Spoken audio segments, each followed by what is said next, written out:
په پیل کې د څو مهمو خبرونو سرچکې. د هیواد د مخابرات او تکنالوژي له وزیر سره د ترکمنستان د سفیر لیدنه.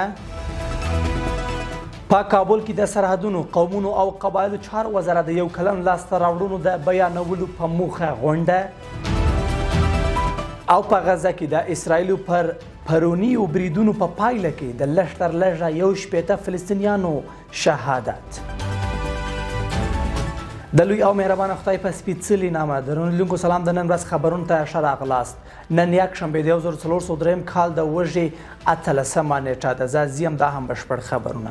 د مخابرات او معلوماتي تکنالوژي وزارت وایي چې کابل کې د ترکمنستان سفیر خواجه آوازوف د دې وزارت له وزیر مولوي نجیب الله حقانی سره لیدنه کړې. د یاد وزارت په وینا دې لیدنه کې د نوري فایبر د سایبري امنیت د خوندیتوب او د تکنالوژي اړوند یو شمیر نورو موضوعاتو په تړاو خبرې شوې دي. ښاغلي حقانی ویلي ټول هیواد کې د سایبري جرمونو پیژندنې لابراتوارونه جوړ شوي دي چې واسطه کې سایبري امنیت خوندي کیږي. د دې سربیر د مخابرات او تکنالوژي وزیر د کابل او اشقاباد ترمنځ اړیکې نیکې او غوره بللې دي. د قومونو، سرحدونو او قبایلو چارو وزارت وایي تیر کال کې 40 ولسي، 3 فوق العاده او 16 ولایتي غونډې جوړې کړې دي. یاد وزارت دغه راز ویلي تیر یوه کال کې دغه وزارت 200 سیمه ییزې ستونزې تر پیژندنې وروسته له اړوندو مراجعو سره شریکي او یادو ستونزو ته د رسېدنې په موخه د مسؤلینو لخوا 400 پروژې هم منظور شوي دي. د سرحدونو، قومونو او قبایلو چارو وزارت مسؤلین وایي تیر کال په ولایتونو، ولسوالۍ او لرې پرتو سیمو کې د یو شمېر قومونو او قبیلو ترمنځ د بېلابېلو مسایلو پر سر 304 لوی او 525 وړې شخړې د دښمنۍ حل شوي دي.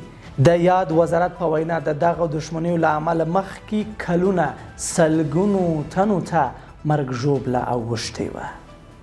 بل خبر، د ملي دفاع وزارت د منصوبینو په هڅو پنجشیر له بدخشان سره وصل شو. د ملي دفاع وزارت وایي چې د یاد وزارت د انجنیري منصوبینو د پنجشیر ولایت د انجمن کوتل له هوارولو سره پنجشیر له بدخشان سره ونښلوه.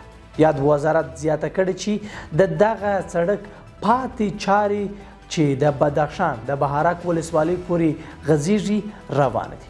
ملي دفاع وزارت دغه راز ویلي د دې سړک د چارو په بشپړېدو سره اوس د کران او منجان، یمګان، جرم او بهارک ولسوالۍ اوسیدونکي کولی شي چې په کم لګښت او 6 ساعتونو کې ځانونه پلازمینه کابل ته ورسوي.